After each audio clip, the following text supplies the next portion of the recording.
One thing that has been true for my entire life, my whole 25 years on this planet, is that if you create an opportunity for somebody to piss you off, they'll do it without fail. They will always come through for you in that particular way, alone. I think it was I don't remember which death battle it was that I was reacting to. I think it was Ghost Rider versus Spawn. I asked if you guys wanted me to react to any particular one in the comments to let me know. Silver the Hedgehog versus Trunks from Dragon Ball was suggested, so I reacted to that one, and then you guys started freaking out because I didn't agree with the scaling. I did what you asked, and I treated it the same way as I've treated all the other ones, and then you started having a fit. I didn't appreciate that, because one of you freaks in the comments said, well, if you really watch as many death battles as you claim to, then you know that Dragon Ball characters win more often than not. Let's attack that one at a time. Let's start with the second point. Goku lost 3 times. I'm pretty sure Goku Black lost. Silver lost. Bardock lost. I don't know if Beerus or Broly or Vegeta lost, but even if they all won, and Frieza, even if they all won, that's still more Dragon Ball losses than wins. So that's just like, that can't be true. But because of that, because you said that, we're gonna go and take a whole detour and react to every Dragon Ball related death battle before we get into any other suggestions in the comments. You can still suggest them if you want to, but it's gonna be a while before I get to it, because we're doing every single one that involves at least one Dragon Ball character. And second, if I truly watch as much death battle as I claim to, how much death battle do I claim to watch? Let's look at, I've got the whole playlist of death battle. What have I watched? What have I watched that is... Oh, a year ago I watched Darth Vader versus Obito. Good. 90% of the ones that have a watched bar on them, I did reactions on. How much death battle am I really claiming to have seen? Apparently my buddy Swellbread is playing Doom the Dark Ages. So I just don't understand, like where are you getting this from? How did I give you the impression in that video that I watch a whole lot of death battle? Because I stopped many years ago because they were irritating the shit out of me. I only came back for the sake of making content on it, so I really don't understand where you're getting that from. But that is totally fine, because right over here, we're gonna take it back to where this whole thing started, the first death battle that I ever saw. Apparently, I gave it a thumbs down. That's fair. I mean, I've had this particular account for 14 years.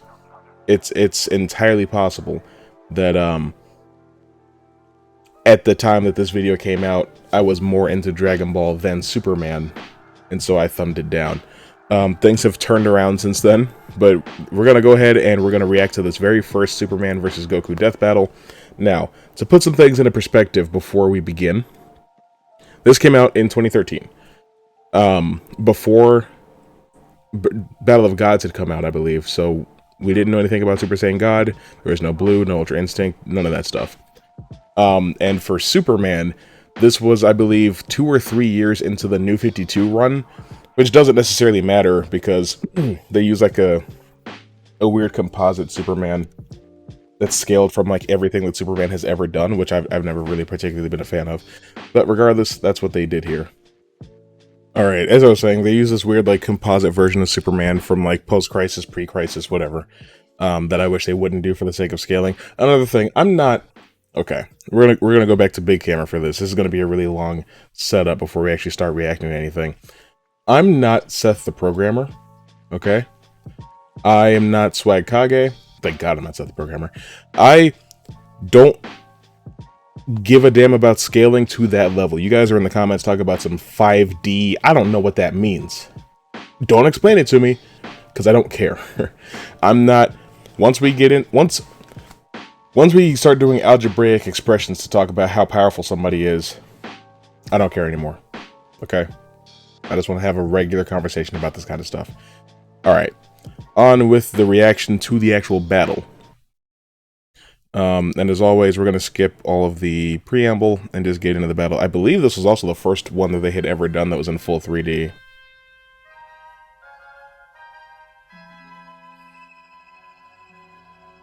Wow. It sure looks like it. Hey there.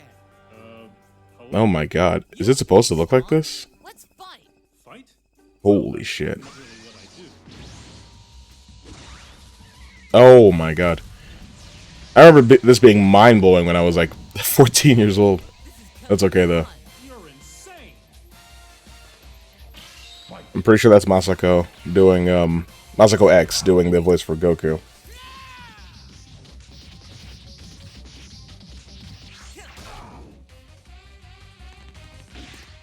Oh, look at him. Look at him running. Yeah.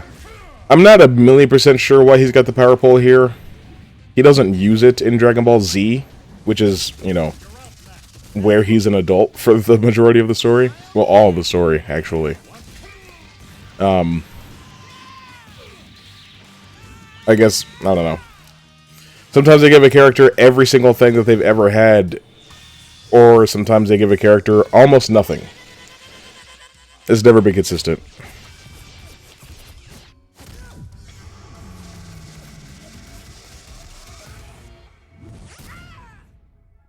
What? I can't move. So, you're an alien too, huh? What did you do? How do you know that? Pressure points. Didn't work at first, but my X-ray and microscopic vision let me find your body's weak points. You won't be going anywhere. What is that?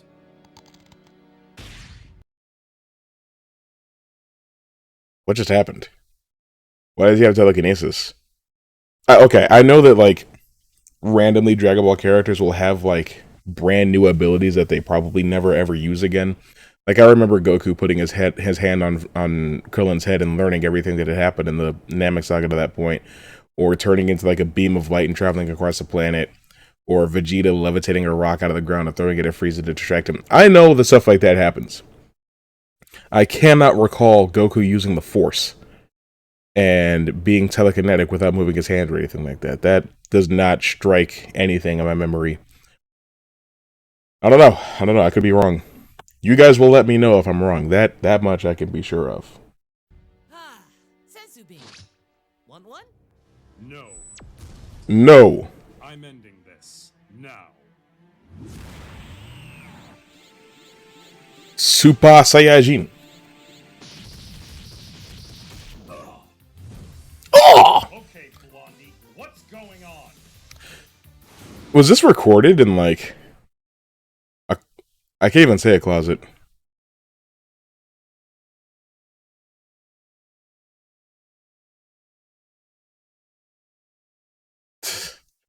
Anyway, I don't know. It sounds like it was recorded in, like, somebody's living room. It's I don't know. It's really weird. And I know it's old, but, like, people had better audio quality back then. Super Saiyan!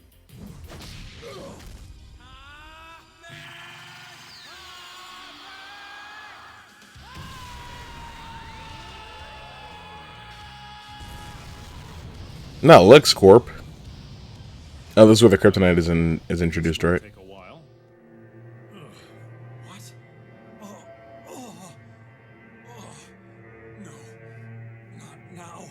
God, I hate kryptonite so much. Huh? It's just this rock. No. Is that rock hurting you? Kryptonite.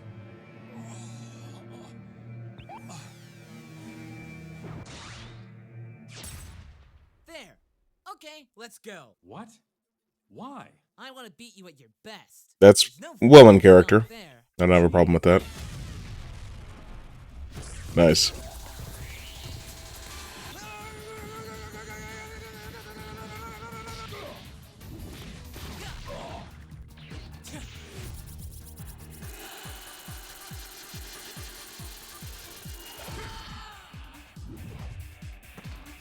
Yeah, I'm pretty sure, especially at this point, that Superman was faster by a pretty good deal. Because, I mean, Your blind spot. at the time that this battle came out, all we had was Dragon Ball Z and GT. Deja vu. Now he's a Super Saiyan 2. Can you tell by the fact that almost nothing is any different? That's not me coming after Screw Attack. That's me saying that Super Saiyan 2 has a stupid ass design.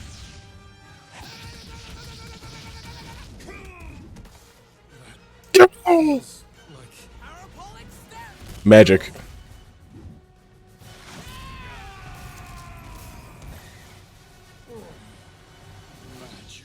The game's No. not as fun when you're losing, is it?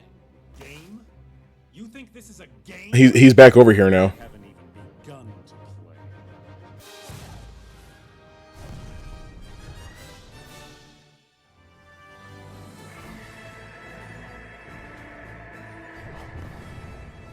The thing is, like, with... Oh, now we're in the Rocky Plains area. The thing with magic is that, like, there's a really big misconception about Superman's vulnerability to it. It's that magical attacks, or mystical attacks, have the capability of damaging him, but he's not just weak to anything that's magic. Like, if Dr. Fate said bibbidi bobbidi boo on a soup can and he threw it at him, it wouldn't give him a black eye. But if he were to cast a spell that would erase your existence, there's a possibility that it would work on him. Something like that, you know? But whatever. You need to keep up with Super Saiyan 3. That's why they gave him the power pole. It's the only bit of magic he has in his kit. Attacking my mind, huh? That's not gonna work.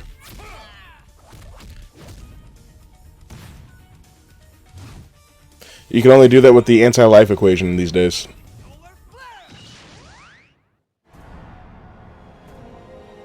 My turn. Solar flare is crazy.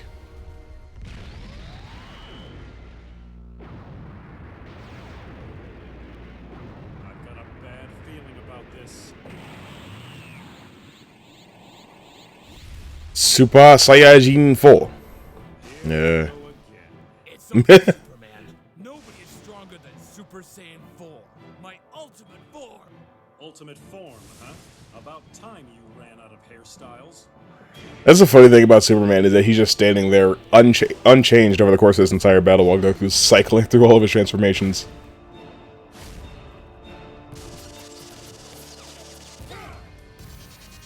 The thing with Superman is, I don't know if, like, strictly based on New 52, especially at this point, if he has the feats that put him over Goku. Obviously, over the course of of Superman's entire history, there's stuff there. I just wish they wouldn't use everything. If you want to do post-crisis Superman, do post-crisis. If you want New 52, do New 52. But there's something that frustrates me about just pulling information from 45 years worth of comics and being like, yeah, let's just roll all that into one version of the character. Because there's stuff that he did post-crisis that he can't do anymore. You know?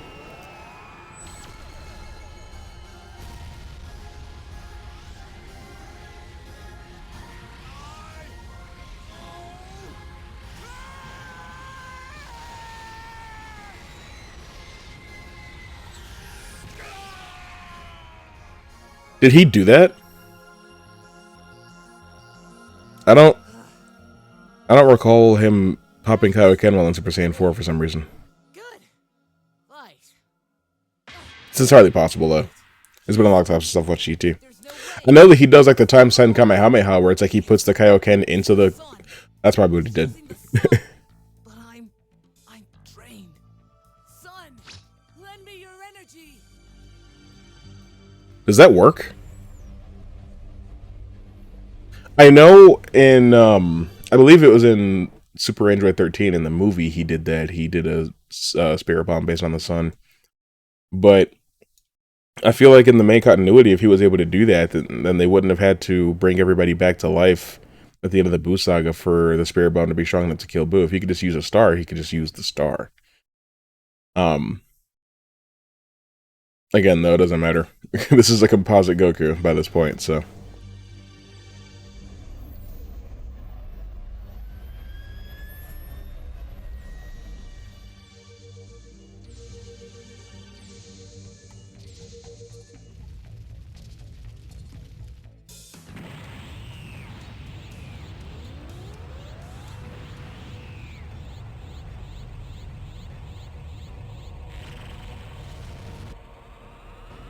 Yeah, so that's definitely from Super Android 13. But you can't use solar energy to hurt Superman, you know? It's not gonna work.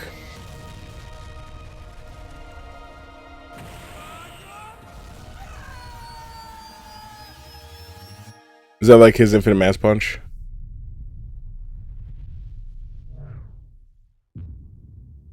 Hmm. Oh, he's gone.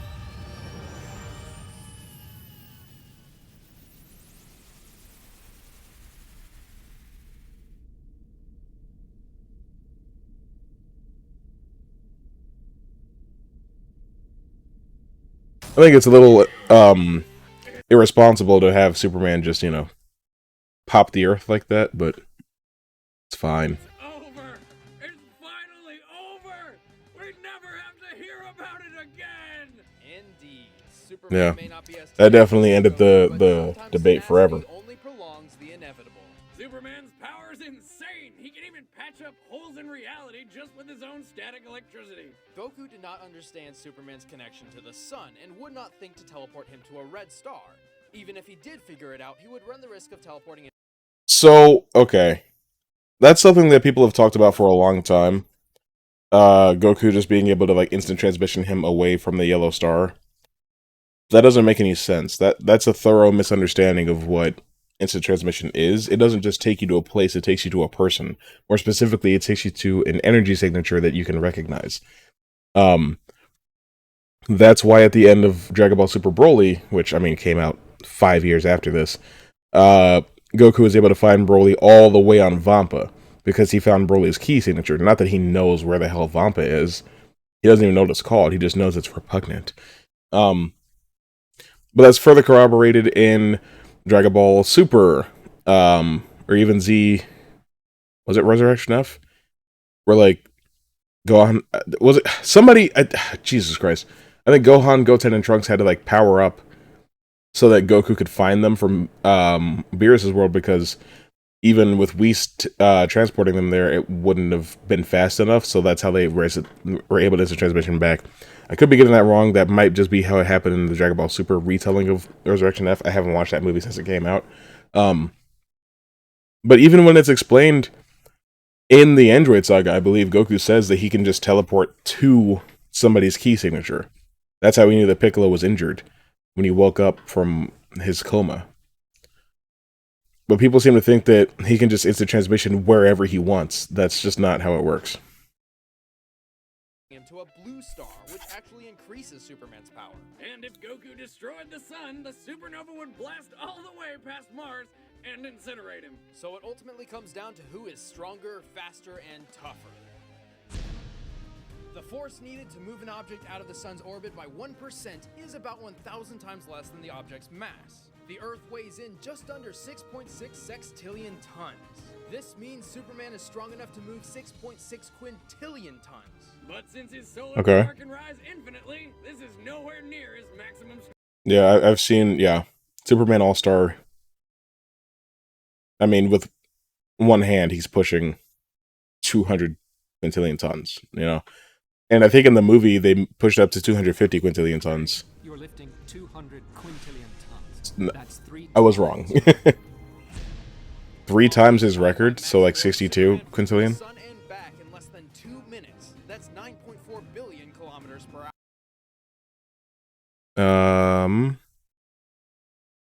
Yeah, he's got greater speed feats since then, but Wonder Stripper the whole time. True, so it's likely he can go faster. According to Batman, he can fly at least 17 billion kilometers per hour.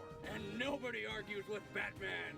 I would assume he's right about his best friend. Man of Steel can survive the impact of multiple supernovas, each with about 10 octillion megatons of force. So Superman's feats and skills are definitively measured.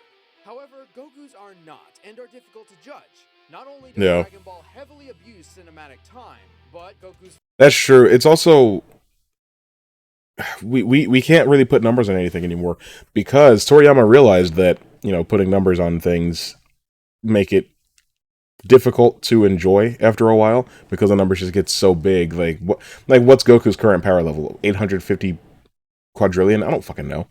And even if it was that exact number, you'd be like, that's stupid, right?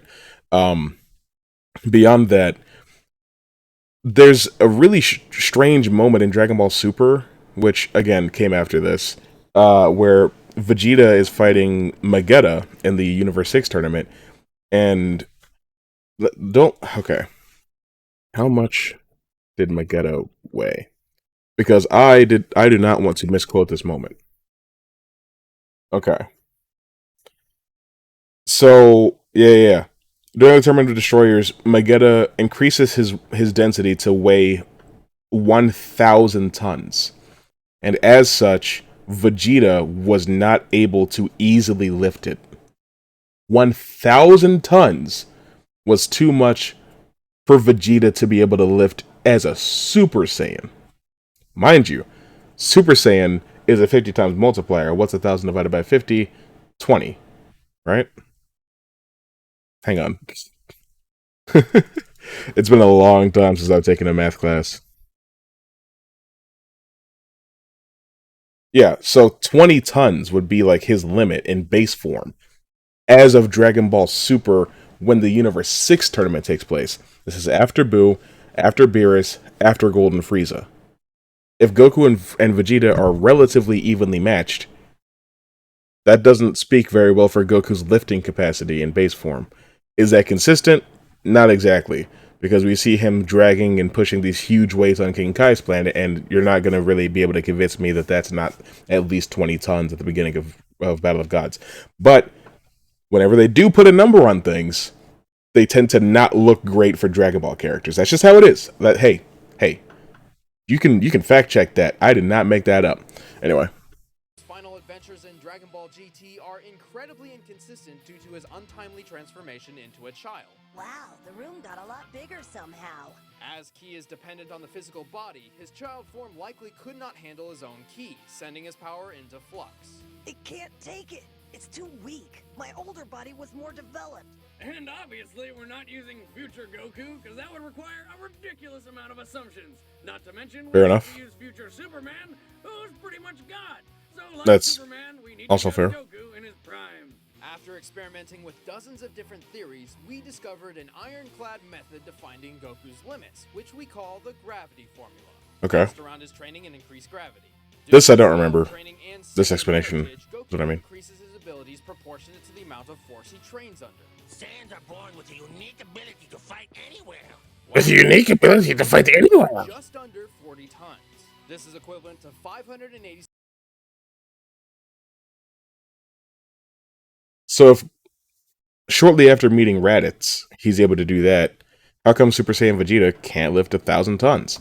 I can't This is why I don't like to scale Dragon Ball characters, because it's wildly inconsistent. 6 times normal Earth gravity, which we will use in the gravity formula alongside the Super Saiyan power increases to calculate Goku's maximum potential.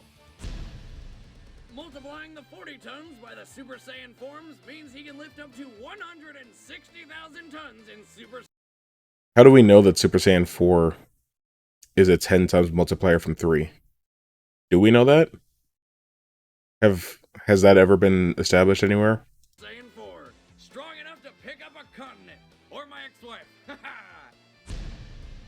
Right after Goku trained on King Kai's planet, which has gravity 10 times stronger than Earth's, he flew across Snake Way Road as fast as possible to save his friends. It took him 28 hours. Impressive, since that's 1 million kilometers long. Except it's filled with curves and Goku flew straight over it. So how far did he actually travel?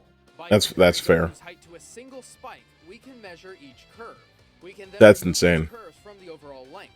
So it turns out Goku actually flew 307,000 kilometers, nearly 11,000 kilometers per hour. To see how fast his base form is by the end of the series, we run the Snake Way number through the gravity formula to find that his top speed clocks in at over 2.5 billion kilometers per hour, over 2 times the speed of light. Okay. I don't know if I agree with that. I think Goku was already light speed by the time that we get to the Namek Saga, but whatever. That was intended for Goku. It was intended to be a last resort. Scans of the bomb display a TNT measurement of 657. Bulma says the bomb Word? I can't read shit. This is likely measured in quadrillion megatons, since it takes at least 53 quadrillion megatons of force to destroy the Earth. So in his final form, I'm glad we know that. survive up to nearly 35 sextillion megatons. I, Solely on his physical abilities. I'm realizing why people dislike this battle so much. I'm not gonna sit here and tell you that Goku should have won, because he obviously shouldn't have. but they are lowballing the shit out of him here. It's actually insane. How maybe that's why I disliked it way back then, because I'm like, no, Goku's several times faster than light and can lift at least 1,000,000 tons. But whatever. Strength and durability with ki. But even though his ki reserve cannot be measured, we can determine his maximum output. See, his ki attacks do not force him backward unless he allows them to. Even when firing upward at full power, the ground beneath him remains untouched. Therefore, according to physics, his maximum output is at most equal to the amount of force he can withstand. Luckily, we just calculated that Okay. with the Zero Bomb. Alright, now that we've determined Goku's maximum potential, let's compare it to Superman. Holy shit! Not even close. Now, we can keep throwing feats and equations around, but in the end, numbers cannot measure what Goku and Superman are capable of. They are both ultimate heroes, Correct. solutions to daunting problems, and achievers of the impossible. The difference is at the core of Ew. his character. God, I hate that art He has style. never been invincible. He has very clear limits and must overcome those limits to solve the problems at hand. That's Whereas the Superman doesn't have any at On all. the other hand, Superman's story is not about the fight to become the best, but of an immigrant facing the challenge of home versus heritage. After accepting his alien side, Superman has reached his full potential, which, under the endless power of the sun, is essentially limitless. Correct. In short, Superman is as strong as he needs to be. So, Yeah. what happens when you pit a man with the power to break any limits against another who has no limits in the first place? Well, only one has limits to give at all. Goku just can't keep up with a Man of Steel. He's been doing that forever, huh? Those puns fucking suck. Alright, well. There you have it. There's Goku vs. Superman 1. I didn't remember it being so poorly scaled. But yeah, I mean, Death Battle's been like that forever. It's been like that forever. I think we'll do the other two in one video. Maybe. Just because I know that the second one is like less than 5 minutes long. It's not worth its own reaction episode. But like I said, you can suggest me another battle to react to if you want to, but as of right now, we're just going to be focused on the ones that involve at least one Dragon Ball character. Once we have exhausted that list, then I will move on to somebody suggested Guts versus Dimitri. So I'll probably do that one after all of these. Cool? I sure fucking hope so. Alright, well, I'll see you probably tomorrow.